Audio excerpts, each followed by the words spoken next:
itu bisa mengubah takdir, benar? Benar nggak tuh? Allah yang mengubah takdir dengan doa. Jadi bukan doa mengubah takdir, tapi Allah mengubah takdir dengan doa. Dan takdir itu bisa dirubah-rubah. Suka-suka Allah dong. Orang Allah yang nulis takdir, yamhullahu ma yasha'u wa yuthbit, kata Allah. Allah bisa menghapus apa yang Dia tulis dan bisa menetapkan. Jadi nggak usah pesimis, nggak usah putus asa dulu. Wah, kayaknya memang takdirnya nggak bisa.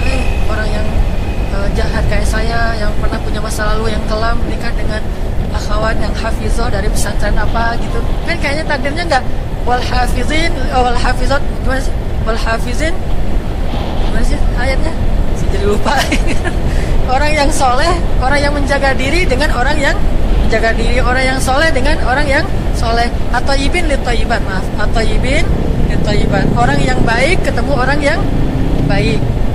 Tapi kan saya mah orangnya udah keburu nggak baik duluan. Sekarang lagi belajar jadi orang baik, tapi belum baik-baik amat. Sedangkan dia mah udah terpelihara dari dulu. Kayaknya kita mah nggak sekufu, nggak selevel, beda dunia. Yang satu dunia putih, satu dunia hitam. Ini gimana nih, nggak ketemu nih. Takdirnya mungkin kita emang nggak layak untuk dia, tetapi dengan doa Allah Subhanahu Wa Taala berkuasa untuk mengganti takdir.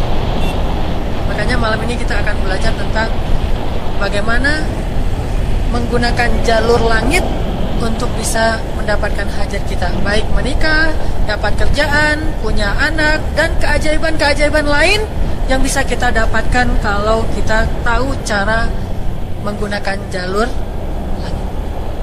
Sebelum kita masuk materi itu, yuk kita tilawah bareng-bareng ayat yang standar lah tentang doa. Udah pada tahu kan? Silakan dibuka. Ayat apa? Surat Al-Baqarah ayat 186. Itu standar banget kalau bab doa.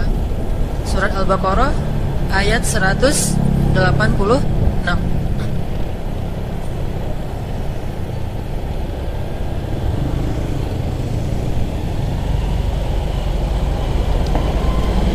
A'udzu billahi minasy syaithanir rajim. Ada?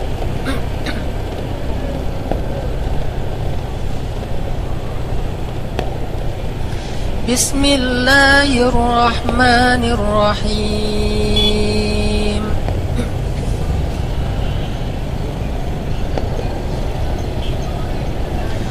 Wa idza sa'alaka 'ibadi 'anni fa inni qarib.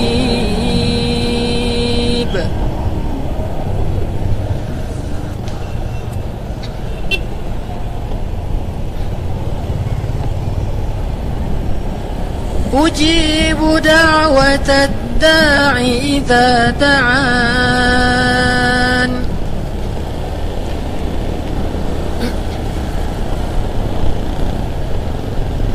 Falyastajibu li wal yu'minu bi la'allahum yarshudun.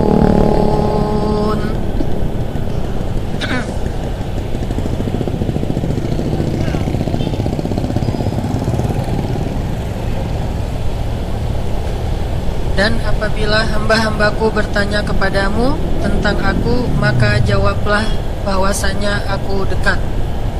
Aku mengabulkan permohonan orang-orang yang berdoa kepadaku apabila dia memohon kepadaku. Maka hendaklah mereka memenuhi segala seruanku dan hendaklah mereka beriman kepadaku agar mereka selalu berada dalam kebenaran. Shadaqallah. Teman-teman yang dirahmati Allah Subhanahu wa taala, ayat ini adalah ayat, kalau kita kasih judul ayat ini tuh janji Allah kepada orang yang berdoa. Janji Allah kepada orang yang berdoa. Makanya doa itu benar-benar senjata orang mukmin, melebihi senjata apapun yang dimiliki oleh seseorang. Paling dahsyat itu kalau punya doa. Jadi kalau orang yakin kepada Allah, maka dan keyakinan dia kepada Allah lebih besar daripada keyakinan dia kepada apapun, maka selama dia masih bisa berdoa kepada Allah, dia tenang. Ada masalah dikit, oh ilahi. Ada masalah dikit, ilahi. Ada masalah dikit, Rabbi. Terus saja. Ada masalah sepele apapun, minta ke Allah. Ada masalah apapun, minta ke Allah. Dan kata Nabi, janganlah kalian menjadi lemah dalam berdoa, karena sesungguhnya tidak akan binasa seseorang selama dia masih berdoa kepada Allah. Itu hadis Nabi dari Aisyah. Janganlah kalian menjadi lemah dalam berdoa, artinya jadi pundung, jadi putus asa dalam berdoa, karena tidak akan binasa seseorang selama dia masih berdoa kepada Allah Subhanahu wa Ta'ala. Jadi kalau kita masih terus mengharap dan meminta kepada Allah, kita nggak akan binasa, kita nggak akan kalah, kita nggak akan rugi. Dan kata para ulama, segala sesuatu di dunia ini akan pergi dan tidak kembali. Ini clue penting nih, bisa dicatat. Segala sesuatu di dunia ini akan pergi dan tidak akan kembali kecuali doa. Dia pergi dan dia pasti akan kembali. Segala sesuatu kalau udah pergi di dunia ini nggak akan kembali lagi. Kalau pergi di sini maksudnya pergi kepada Allah. Tapi kalau doa pergi ke Allah, dia pasti akan balik lagi kepada yang meminta. Satu-satunya yang pergi ke Allah dan kembali di dunia ini hanyalah doa.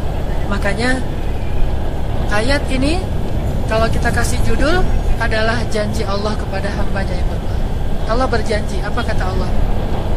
Inni qaribun. Aku itu dekat. Maksudnya, gak mungkin aku gak dengar doa kalian. Begitu kita berdoa, kita pikir, Allah dengar gak ya? Jangan-jangan kok doa saya belum diijabah, kayaknya Allah gak dengar yang kemarin, saya harus keraskan lagi suara saya. Enggak, inni qarib. Arti inni qarib, aku itu dengar banget apa yang kamu ucapkan. Gak usah diucapkan, di dalam hati aja Allah udah dengar. Siapa yang pernah berdoa di dalam hati terus langsung Allah ijabah? Rasulullah. Coba teman-teman buka awal juz kedua, ayat surat Al-Baqarah ayat 144.